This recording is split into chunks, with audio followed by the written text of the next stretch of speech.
There, there, there. Thou, tough, trough, through, thought, thorough, throughout. She nailed it. She drove it out of the park. She hit the jackpot.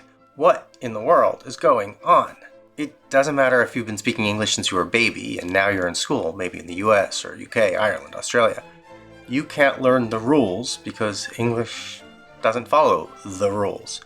Or maybe you're learning English as a second language, a school subject, even as an adult, in a place like France or Nigeria or Chile or China. The problem is all the stupid stuff that English does that you just have to learn and that you're only going to learn the hard way. There's so much that English does that doesn't make any sense. You can spell one sound in 3, 4, even 16 different ways. Like, all of these are ooh. Or the same letters can make one sound here and a different sound there. Like the double O. You can have oo as in food, as in foot, as in floor, as in flood, oa as in cooperate, or o as in brooch. Or there's a word like run that can have literally 100 different meanings. For example, to run a race is way different than to run a company, which is way different than to run a fever. You're not crazy. English is crazy. We've also got crazy word combinations where individual words have nothing to do with the meaning when you put them together. Like in a nutshell, or on the up and up, or got taken to the cleaner. I call these party terms because they're terms that take on a special meaning when their words, dance together. I could go on and on. English is a super weird language. You are not an idiot. English will keep trying to fool you over and over. Listen, I'm 50-something years old. I've taught English professionally, and there are still a ton of words I get wrong. Like, the other day I was sending somebody an email and I used the word palette, which is about taste, instead of palette, which is about colors, and, I looked like a doofus. There are a few things that are going on that make English so wacky. First, English started getting written down hundreds of years ago. People wrote things down the way they heard them, using letter combinations that made sense at the time. But then the way people spoke drifted, while the writing stayed locked in stone. So the language is filled with all of these fossil spellings, and we feel like dumb rocks when they hit us in the head. There's whenever people were speaking in what's now England over 1,000 years ago, Anglo-Saxon, mixed with stuff from Norse and whatever old German used to be, and some Latin, and a huge helping of French. There's also a lot that came in from Spanish or Native American languages, plenty of words like coffee that came in from Arabic, and words that have come in more recently from all over the world, like safari from Swahili, and sushi from Japanese. Unless you have family roots from Japan, I'm gonna guess that your great-grandfather didn't know from sushi when he was a kid. All of this mixing makes English a fun language to know, but a terrible language to learn. Third thing, English isn't English. It's a whole bunch of different Englishes. Back in the day, the English had a lot of ships that could sail pretty much anywhere and have a lot of guns. The English went out and they planted themselves in places like America and Canada and Australia without invitations. And over hundreds of years, the language has evolved differently in different places. Not just different accents, but often different words entirely. So, for example, settlers from America seized most of the land from the people who were living there, forced them to learn English, but kept all the cool words like tomato. The English and the Americans also dragged millions of people from Africa who all spoke their own languages to live as slaves in their settlements in what they were calling the New World. So these people were forced to learn English, but certain elements from Africa, particularly the sounds that people say, have carried on through the generations. And it's the awful truth that generation after generation of black kids have been taught that they're stupid because they don't speak what's considered proper English. I hope that's not your experience, but if it is, remember that it's not on you. You speak a perfectly fine variety of English that just isn't the same as what's in your school books. If you want to avoid the bias, though, from teachers or employers or clients for a business down the road, you're still going to have to learn that book English so that you can operate with people who don't share your history. And face it, they're not going to watch this video and see that your English reflects on your heritage, not your intelligence. The same goes if your speech is flavored with Spanish or some other immigrant influence, or if you have some regional accent. It might not be fair, but, that's the world we live in. And then there are all the places where the English invited themselves in as colonial overlords, like India and Kenya. and the language maintains its dominance for things like governance and advanced education, with a good mix of local flavor. If you're studying science in a lot of countries in Africa, you've got to pass your exams in English even though you probably didn't grow up speaking it at home, and you only really started learning how to speak it and read it in school.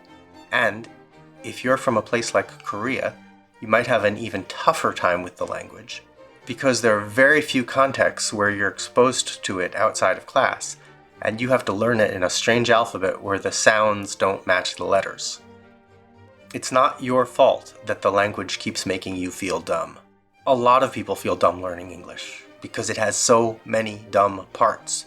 Like, isn't it dumb that there's a silent B in dumb? If you want to learn a language that makes sense, try Swahili. In Swahili, there is an almost absolute match between the way the words sound and the way they're spelled, and every verb, except 3, is absolutely regular.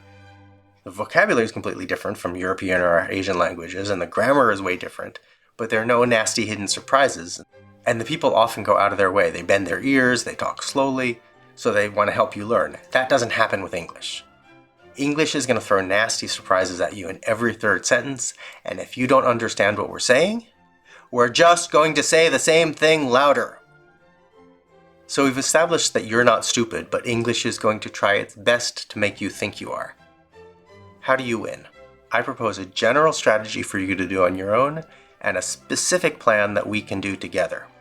The general strategy is, it doesn't matter what exactly you're doing. The more time you spend doing something with a language, the sooner you'll learn it. You need to master 4 skills: reading, writing, listening, and speaking. They're all connected, so try to do some of each.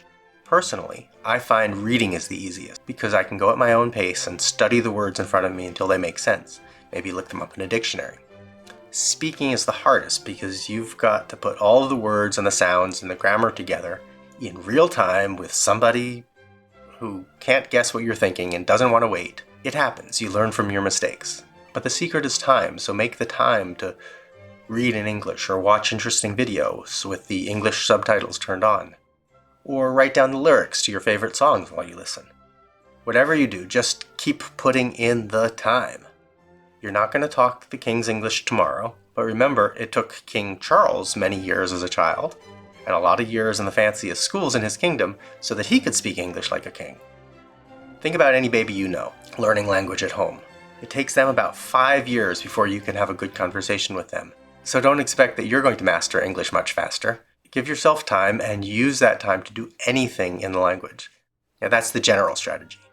Now here's the plan that I'm proposing we do together. There's a lot of stuff online for learning English, including a lot of websites, a lot of videos on YouTube. Watch those. They've usually got good information.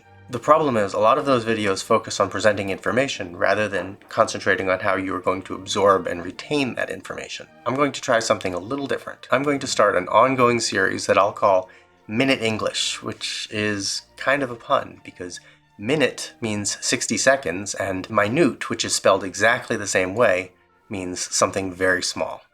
Every video in the Minute English series will be 60 seconds or less and focus on one point. Maybe it will be the difference between 3 words that sound the same, like there, and there. Or maybe I'll look at a few party terms, like she nailed it, she drove it out of the park, and she hit the jackpot, which all mean that she succeeded really well. Each video will be one little nugget. I'll take the time to mix in text and visuals so that the nuggets stick in your head. You'll learn that one little point today, and another little point tomorrow, and another little point the next day. You're not going to learn English all at once, but that's the point. You learn one little thing where English is trying to make you feel stupid, and now you can laugh and move on. And if you forget, you can always come back and give the video another minute of your life sometime later on. Now, there are some things that will be impossible to treat in a minute. For videos when I need to go longer, I'll call them It's Not You, It's English. I'll try to keep those as brief as possible, but I'm going to worry more about quality than about time. The aim is, between Minute English and the somewhat longer videos, we'll chop up the big, confusing, illogical thing that is English into little bite-sized pieces. You can chew one piece at a time, and soon enough you'll be talking like King Charles. Well, not King Charles. He's British, I'm American, so if you learn from me, you'll be getting a fairly standard American version of English. Also, King Charles talks with a really posh accent that is going to make everybody hate you. If you're a British or an Australian kid and you're watching to master what you're not learning in school, The differences aren't too huge, and I'll try to point out when we say or write something differently. One last thing, there's so many things I could cover in this series, and a lot that I'm going to miss unless you ask about them.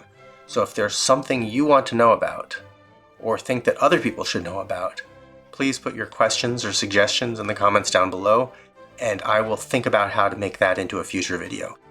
Remember, you're not dumb. English is crazy. Little by little, 1 minute at a time, I think you can learn English pretty well. So let's do this together, and let's get going.